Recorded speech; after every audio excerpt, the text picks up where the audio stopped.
Welcome back. Today we are talking about compassion fatigue. Big heart, low battery, and how compassion fatigue impacts your sense of self-worth.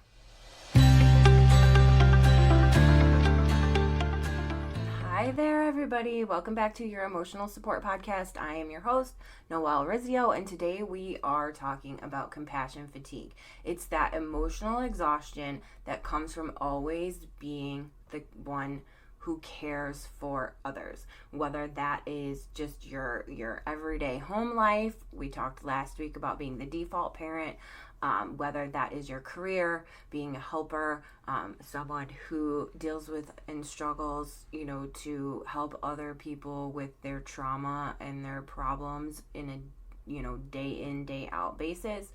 That is compassion fatigue. Okay, if you're feeling numb, drained, resentful, or like being kind suddenly feels impossible, this episode is for you. And guess what? It's not a you problem, it's a capacity problem.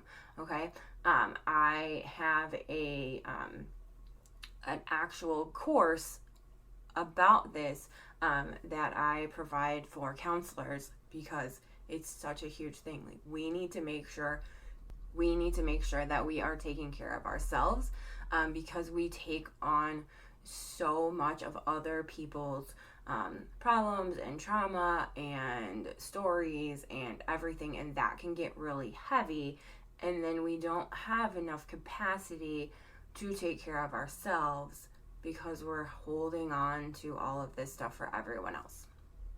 So that is what we're talking about today. So what is compassion fatigue? Compassion fatigue is a form of emotional exhaustion that shows up after prolonged exposure to other people's suffering or needs.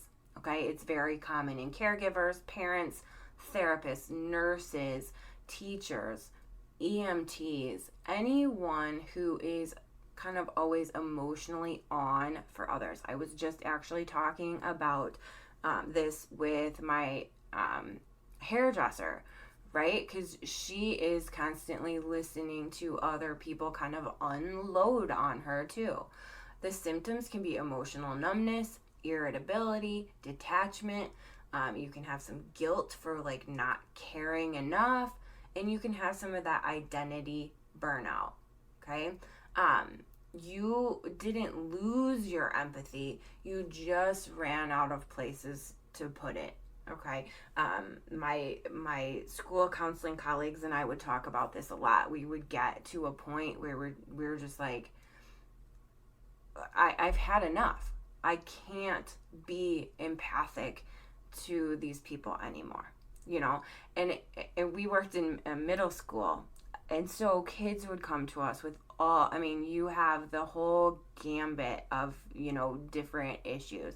We would have kids coming in, with really serious trauma, abuse, things like that. But then we would have kids coming in and saying, this kid said I was a poopy head. Literally, you have that whole span of issues. And so, we relied a lot on each other. And again, if you've listened to me before, these are some of my best friends that I worked with. And we would just kind of we would be super empathic in the moment, but then we would go and just kind of vent out to each other and be like, I cannot take one more kid coming in with these dumb problems. Now, is that professional? No, but we were in a safe place, and we didn't really think that these were dumb problems. We just needed a place to kind of blow off that steam so that we could then return to that empathy that we needed for the next kid. And so, I will admit, sometimes some of the kids did come in with some problems that, maybe they could have handled on their own. But that's also what we're there for, right? Is to kind of regulate them and teach them that, hey, maybe this is something that you can handle on your own. And we did that too. So, don't judge me. Anyway, all right. So how does this compassion fatigue affect your self-worth? So when you've built your identity around being the helper, exhaustion feels like failure. Okay? So we would get to this point where we would kind of lose our empathy, and then that's why we would go to each other to be like, am I a bad counselor? I mean, I remember us saying this to each other. Am I a bad counselor because I don't have the emotional depth for this student right now? And then we would say, then we're there to encourage each other. Like, no, this is just you, dealing with some burnout, dealing with some compassion fatigue. You are still a good person. You are still a good counselor. You are still a good helper. Okay, but you might not always have those people. So you start believing that you're not enough if you're not available and helping and having that emotional empathy all the time. Okay, so compassion fatigue can lead to self-criticism, that I should be stronger, I should be better mentality. It can lead to shame, that like I don't even want to help right now, and you feel that shame and guilt about that. It can also lead to some isolation if you feel like no one else sees how much you're dealing with right then and there. So just a reminder that exhaustion isn't a weakness. It's a signal that you need to make some changes. And I apologize if you can hear my crazy dog barking in the background right now. But I'm not going to edit that out because she will probably keep doing that for a while. You can't judge your worth by how much you're able to give when your tank is already empty. Okay, I'm going to say that again. You can't judge your worth by how much you're able to give when your tank is already empty. Okay, that's just reality. If you don't have anything to give, that just means that you've used it all up. It doesn't mean that you are not good enough. So how do we start rebuilding ourselves? First of all, I will say this a million times again. I've said it a million times. Rest is not selfish.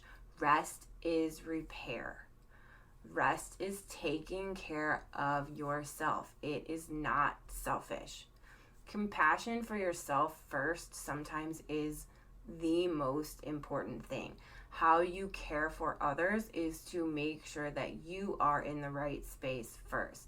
If someone else felt how you feel, what would you tell them? Say that to yourself. Okay? You need to take a break. You need to get some rest. You need to reset.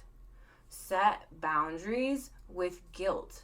Okay? That doesn't mean feel guilty for setting boundaries. That means set boundaries for your guilt. You are not responsible for everyone else's healing. Okay? You are a helper.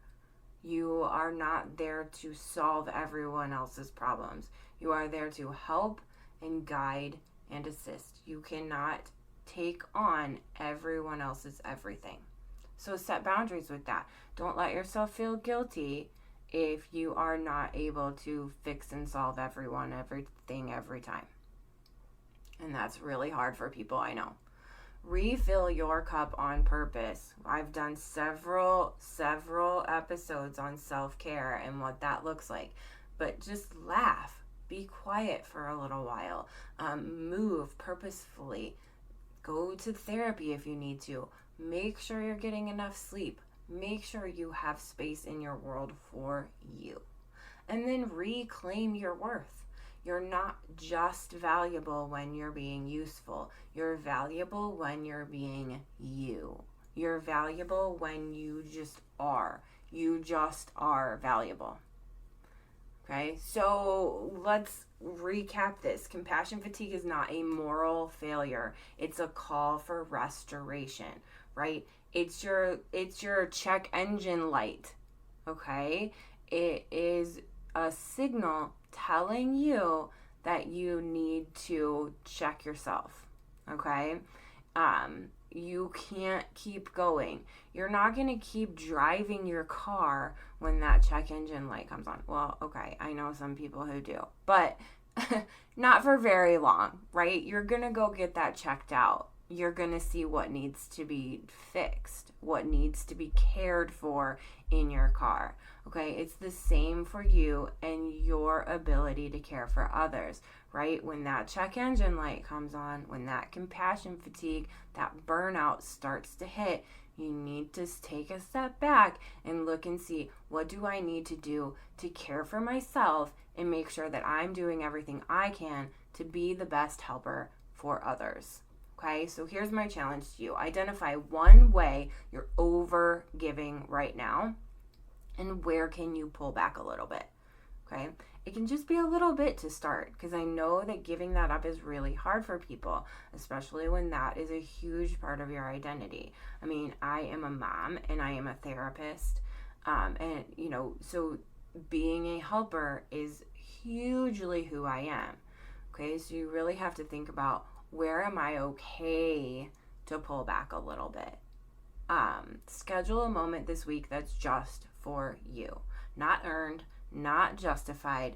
Just do it because it's needed. Okay? It doesn't have to be like, okay, well, if I work out, 4 times this week, then I can take a break on the 5th day or whatever. Okay? It doesn't have to be earned. You don't have to say, okay, well, if I do this, this, and this. It doesn't have to be a reward for doing something else. Rest and doing things that are just for you can be just that. Rest and doing something just for you. You do not have to justify it. You do not have to say, well, I get to do this because of this. No, it's okay. I am telling you, as a professional person, you are okay to just go and do something for yourself with no justification. And then I want you to write this down. I want you to write this down at least 3 times this week. My needs are just as important as the people I support.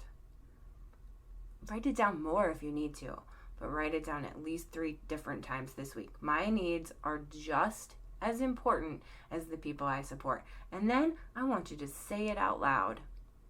Okay? Because sometimes that's how we start believing it, is just that repetition. Convincing our brain that it's true, because it is true.